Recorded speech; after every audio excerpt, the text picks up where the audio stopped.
Hi, Gary Zacharias here with the Apologist bookshelf. I've been doing a series of books I just call the best of in different areas. We've already done the best of in science and the best in history as far as Christian apologetics go. So this time I've got an armful of good ones that I'd like to do best of as far as social issues are concerned. So let me start with four that I've already talked about individually when I've done podcasts on them in particular, and so I'll go more quickly over them. One is called Why Social Justice is Not Biblical Justice. That's Scott David Allen, Allen, and it's an appeal to Christians during a time of huge social upheaval. And so when you hear things like, well, don't you Christians want justice? Well, sure we do.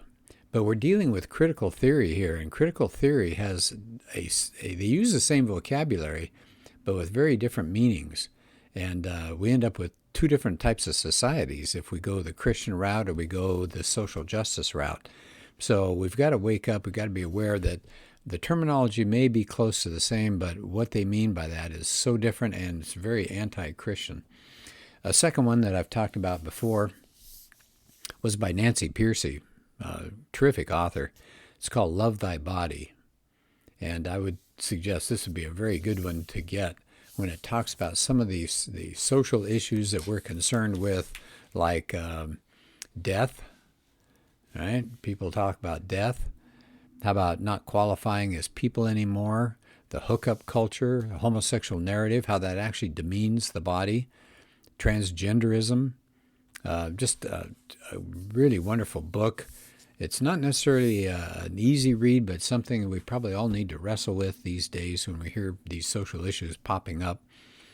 Third one that I've talked about in the past is Scott Klusendorf's book, Klusendorf.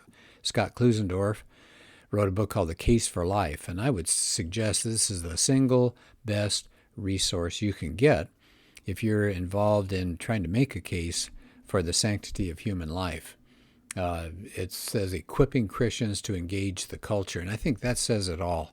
It doesn't just make a case for life as an intellectual exercise. It says, okay, you know what's going at stake here and what's going on. How do you interact with the culture? How do you interact with people effectively to change their minds about the value of the pro-life position? One person said the Case for Life has set a new standard for pro-life apologetics. I would agree with that. So I've talked about that one before. You can look it up in one of my previous podcasts. Here's a fourth one that I've mentioned before, A Practical Guide to Culture. That's John Stonestreet and Brett Kunkle. Boy, I think this is an amazing book. I just love it to death. I've read it and marked it up like crazy. But what I like about it is the way it tackles issues that especially our kids are encountering, things like pornography and the hookup culture, sexual orientation, gender identity, affluence, consumerism, addiction, entertainment, racial tension.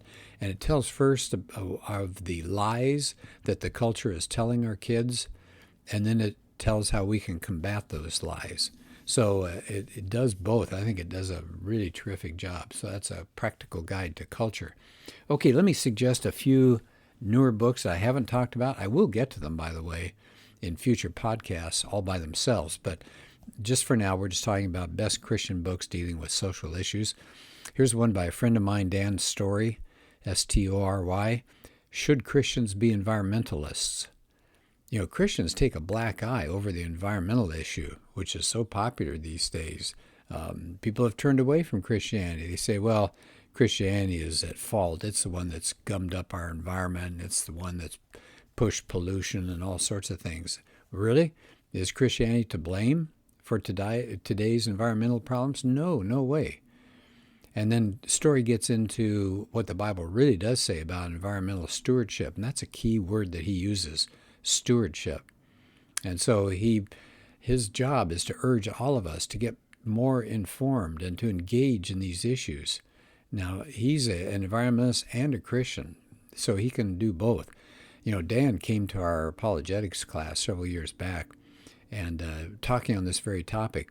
And it was really interesting to see the reaction. A lot of Christians were concerned in the class that he was going to come in and be a tree hugger and born free and all this kind of stuff, and that he was going to beat him over the head.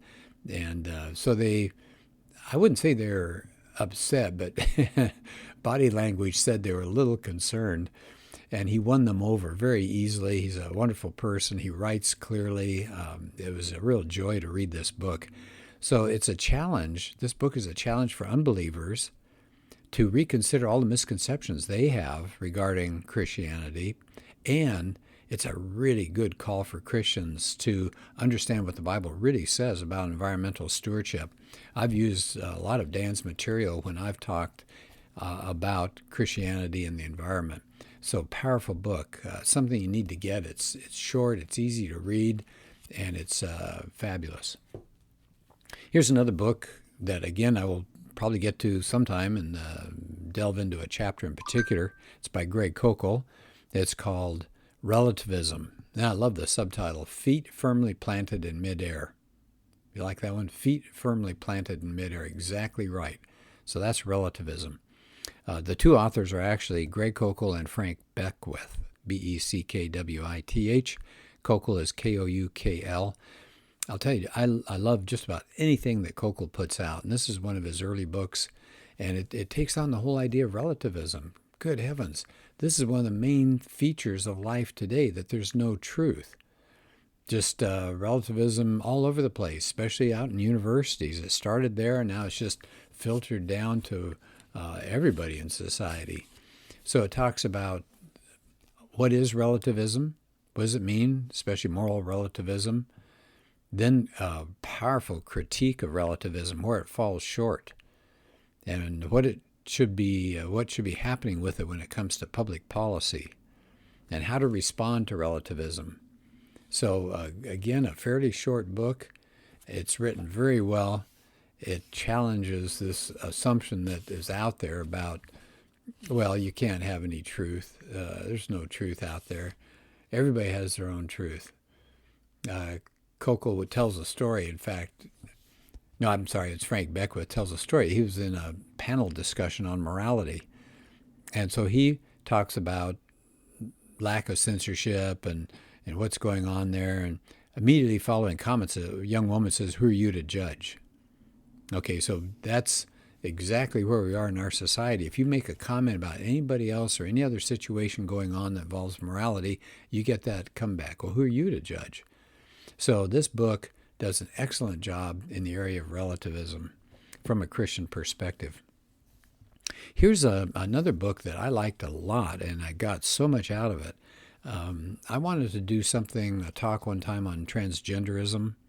So I went here and I went there and I went online and found a lot of things. But there's a book that puts so much in one spot where you don't have to go all over the place. It's called God and the Transgender Debate. The author is Andrew Walker. So it says, what does the Bible actually say about gender identity? But it does more than that. It tells what it means to be male and female, and he gets into how should we think about gender. He looks at what Jesus said. And so it's a powerful book. Let me just quote a few people on the back cover, what they have to say.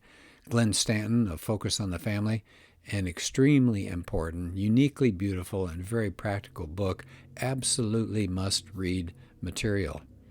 Here's Rod Dreher, who's written a lot of things on Christians and social issues, an invaluable guide for walking through the heat and confusion of this debate. Boy, no kidding. Exactly right. A lot of people give real thumbs up to this book. How do we deal with this transgender situation that's going on? These people that are thinking of themselves in some other way than how they're put together biologically. And so, good book. It tells us what we can do interacting with some of these people, and it's something you might want to take a look at, because this issue is not going away.